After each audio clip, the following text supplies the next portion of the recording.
श्री शिवाय नमस्तुभ्यम हर हर महादेव। दोस्तों, आप सभी लोग जानते हैं कि 2 सितंबर 2024 को है सोमवती अमावस्या। जी हाँ दोस्तों, वही अमावस्या जो कि सोमवार के दिन पड़ती है। और दोस्तों, सोमवार के दिन पड़ने वाली अमावस्या का कितना बड़ा और विशेष महत्व होता है ये आप सभी लोग पहले से जानते हैं, क्योंकि दोस्तों सोमवती अमावस्या के दिन अगर आप कोई भी उपाय करते हो तो भाई उस उपाय को करने का जो आपको फल है वो बहुत ही जल्दी और बहुत बड़ा होकर मिलता है। इसीलिए दोस्तों, सोमवती अमावस्या के दिन किया जाने वाला एक 100 चावल के दाने वाला उपाय है जो कि आप लोगों ने पहले भी किया होगा। पर दोस्तों, 108 चावल के दाने वाला उपाय वो उपाय है जो कि अगर आप लोग सोमवती अमावस्या के दिन करते हो तो आपकी किसी भी प्रकार की जो मनोकामना होती है वो पूर्ण होती है। आपके घर में अगर दुख और परेशानी भी चल रही होती है तो वो भी दूर होती है। साथ ही में आपका अगर कोई काम रुका हुआ भी होता है या आपके जीवन में जो भी दुख और परेशानी चल रही होती है, आपको उनसे छुटकारा यहाँ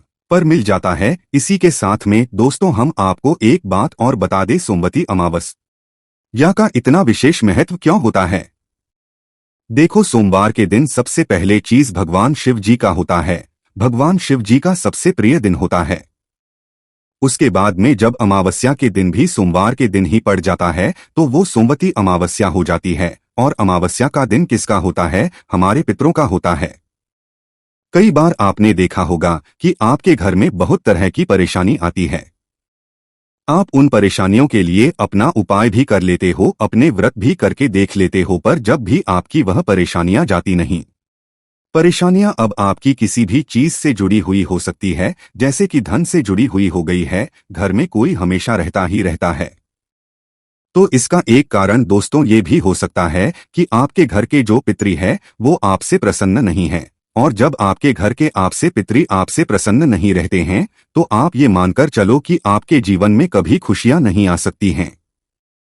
इसलिए दोस्तों, अमावस्या के दिन वही दिन होता है जिस दिन आप अपने पितृ को भी प्रसन्न कर सकते हो, भगवान शिव जी से बोलकर कि हमारे पितृ को भी आप अच्छे से रखना, आपके हमारे पितृ को भी जो है अच्छी जगह देना। ऐसा अगर आप भगवान से इस दिन प्रार्थना करते हो तो आपके पितृ भी अच्छी जगह रहेंगे। और वो ये कि आपने उनके लिए इतना सोचा तो वो भी आपसे खुश होंगे और आपके घर में अपने आप जो है यहाँ पर खुशियाँ आना चालू हो जाएंगी। तो दोस्तों, ये 108 चावल के दाने वाला उपाय आप इस सोमवती अमावस्या के दिन जरूर करके देखना। आपको इस उपाय को करने का फल बहुत ही जल्दी और बहुत बड़ा होकर यहाँ पर मिलने वाला है। तो अब हम जानते हैं कि इस 108 चावल के दाने वाले उपाय को हमें इस सोमवती अमावस्या के दिन कैसे करना है। आपने भले ही उपाय पहले सुना होगा, पहले कर लिया होगा, पर एक और बार सुन लेना। हो सकता है आप उपाय में कुछ गलती कर रहे होंगे, आपको उपाय का फल ना मिल रहा होगा, तो भाई डबल से तो आपको आपकी गलती पकड़ा जाएगी और आप उपाय को फिर अच्छे से कर पाओगे। तो सबसे पहली चीज दोस्तों, 108 चावल के दाने। सीधी सी बात है, 108 चावल के दाने जो है इस उपाय में सबसे ज्यादा मेन है। पर दोस्तों, 108 चावल के दाने आप लोगों को लेने कैसे हैं? इस उपाय को करना किसको है? किस समय करना है? कहां पर करना है? ये जानना बहुत जरूरी बात है। तो सबसे पहले चीज हम जानते हैं कि इस उपाय को घर में से करना किसको है।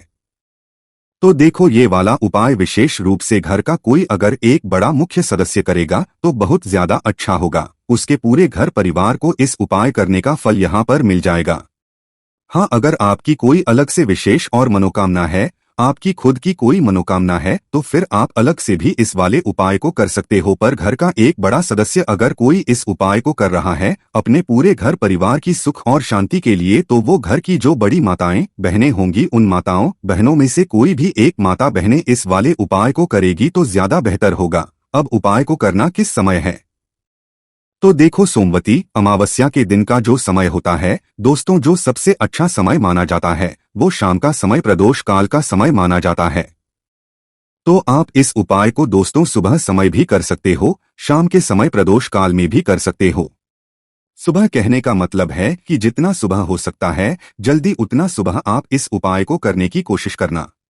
बाकी 10, 11, 12 बजे तक भी अगर आप उपाय कर लेते हो तो भी कोई दिक्कत वाली बात नहीं है, आपको उपाय करने का फल मिल जाएगा। वहीं शाम के समय की बात करें तो शाम को 6 बजे से लेकर रात 8 बजे के बीच में कभी भी आपने इस उपाय को कर सकते हो। आपको उपाय को करने का फल यहाँ पर जरूर मिलेगा। तो ये बात आप सभी लोग समझ गए।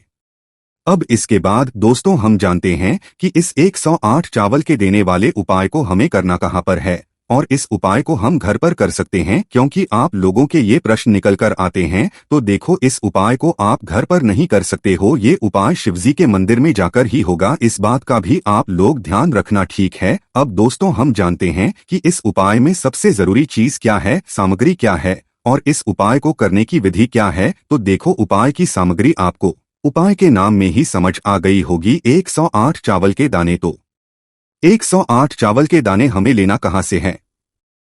क्या अगर हमारे घर में, घर के रसोई घर में उपस्थित नहीं है, तो क्या हम खरीद कर लेकर आए? तो देखो, यहाँ पर इसका जवाब है कि आपके घर जो चावल उपस्थित हो, आप उन चावलों को ले सकते हो। बस ध्यान रखना, वो चावल अच्छे होने चाहिए। जो 108 दाने चावल के आप लोग लेने वाले हो भाई, वो दाने साबुत होने चाहिए। टूटे हुए, कटे फिटे, दाग वाले बिल्कुल भी नहीं होने चाहिए। मतलब 108 दानों में से एक भी दाना ना तो टूटा हुआ हो, ना कटा फिटा हो, ना दाग वाला, बिल्कुल साबुत 108 चावल के दाने यहाँ पर आप लोगों को लेने पड़ेंगे। तो 108 चावल के दाने आप लोगों को अपने घर के रसोई घर से ले लेना है। अब अगर आपके घर में नहीं है तो आप दुकान से लेकर आ जाओ, किराने की लेकर आ जाओ। उनमें से 108 चावल के दाने आप लोग छांट लो, है ना। उपाय को करने के कुछ समय पहले ही आप लोग जो है यहाँ पर इन 108 चावल के दानों को छांट कर रख लेना। 108 चावल के दाने आप लोग जैसे ही यहाँ पर निकालते हो दोस्तों, उसके बाद में आपको क्या करना है, अपने साथ में कुछ पूजन सामग्री भी यहाँ पर जरूर रखना है। चाहे सुबह आप इस उपाय को कर रहे हो, चाहे शाम को आप इस उपाय को कर रहे हो, ठीक है। पर उपाय को करने के साथ में आप लोगों को कुछ पूजन सामग्री जरूर लेकर जाना है, क्योंकि कई बार होता है कि हमें भगवान शिव जी के सामने कभी ये नहीं दर्शाना होता है कि हम आपके पास अगर आए हुए हैं, सिर्फ अपनी मनोकामना के लिए आए हो, अपने फायदे के लिए आए हुए हैं। इसलिए जब भी आप उपाय करने के लिए जाओ तो अपने साथ में कुछ पूजन सामग्री जरूर लेकर जाया करो, चाहे सुबह जाओ चाहे शाम को जाओ, ठीक है। और इसे 108 चावल के दाने वाले उपाय को आप सुबह भी कर सकते हो, शाम के समय भी कर सकते हो। उपाय को आपको एक ही समय करना है, पर किसी कारणवश सुबह ना कर पाओ तो शाम को कर सकते हो, है ना। एक व्यक्ति को एक उपाय को, इस वाले उपाय को एक बार ही करना है, 2 बार नहीं करना है। इस बात का ध्यान रखना। तो आप भी कितने हो गए यहाँ पर? 108 चावल के देने आपने तैयार किया। अब पूजन सामग्री में अगर के समय जा रहे हो तो भैया कम से कम 1 लोटा जल तो आप लेकर जाना ही जाना। इसके अलावा जो भी आपकी भोजन सामग्री आप लोग लेकर जाना चाहते हो, वो सारी चीजें लेकर जा सकते हो, उसमें कोई भी दिक्कत वाली बात नहीं है। इसके अलावा दोस्तों, शाम के समय अगर उपाय करने के लिए जाओ तो भाई अपने साथ में जो है एक गोल बत्ती का, शुद्ध देसी गाय का घी का जो दीपक है भाई, वो लेकर जाना। और अपने जो उपाय है भाई उसको यहाँ पर कर लेना, ठीक है। तो यहाँ पर जो है आप लोगों को जो है शाम के समय दीपक लेकर जाना है। सुबह के समय जो भी आपकी भोजन सामग्री 1 लोटा जल के साथ में वो आप लेकर जा सकते हो। तो अब करना क्या है, जिस समय भी उपाय कर रहे हो उस समय अपने 108 चावल के दाने और अपनी जो भी पूजन की सामग्री है वो लेकर आपको अपने ही घर के पास में जो शिव मंदिर हो वहां पर लेकर पहुंच जाना है, ठीक है। तो शिवजी के मंदिर में जैसे ही पहुंचते हो तो शिवजी के दर्शन करके शिवजी के पास में आप लोगों को आकर बैठ जाना है, ठीक है। सबसे पहले आपको पूजन अर्चना करना है। इस वाले उपाय में पहले आप पूजन अर्चना करोगे, उसके बाद ही जो है आपने आगे की काम करोगे, मतलब कि उपाय करोगे, ठीक है। तो सुबह के समय अगर उपाय कर रहे हो तो भाई अपने जो भी आपकी पूजन सामग्री है उन सारी चीजों से आप लोगों को भगवान शिव की पूजन अर्चना यहाँ पर कर लेनी है। वहीं अगर शाम के समय प्रदोष काल में उपाय कर रहे हो तो सबसे पहले जाके अपना गोल बत्ती का, शुद्ध देसी गाय का जो घी का दीपक है भाई, उसको वहां पर बैठकर जला देना है। देखो, दीपक जलाते समय हमेशा इस बात का ध्यान रखना, वैसे तो आप सभी लोग जानते होंगे दीपक को कभी भी शिवलिंग के ज्यादा पास में नहीं रखा जाता है, ना तो जलाधारी के ऊपर रखा जाता है। आजकल तो वैसे ये बातें सभी लोग जानते हैं, पर हम जब भी आपको बता देते हैं, दीपक हमेशा शिवलिंग से थोड़ी दूरी बनाकर ही रखा जाता है, क्योंकि आपने ये बात सुनी है कि शिवजी का पूरा परिवार होता है। अगर पूरे परिवार में से किसी भी परिवार के सदस्य को अगर आप लोग उस दीपक से आंच पहुंचाओगे, मतलब अगर दीपक की आंच लगेगी, तो भगवान शिव आपसे प्रसन्न नहीं होंगे। इसलिए दीपक को अच्छे भाव से थोड़ा सा दूरी बनाकर आप लोग यहाँ पर रखा करो। इसके बाद में दोस्तों अब यहाँ पर पारी आती है उपाय को करने की। उपाय को करने के लिए सबसे पहले आप अपने 108 जो चावल के दाने हैं उन्हें अपने सामने निकाल कर रख लो। किसी भी कटोरी में जो भी जिसमें भी लेकर आए हुए हो उसे अपने सामने निकाल कर रख लो। जमीन पर मत रखना। शिवजी पर वाली चीज कभी भी हमें सीधा जमीन पर नहीं रखनी चाहिए। इस बात का भी आप लोग ध्यान रखना। कोई भी समस्या है कमेंट करके पूछ लेना। ओम नमः शिवाय। श्री शिवाय नमस्तुभ्यं। हर हर महादेव।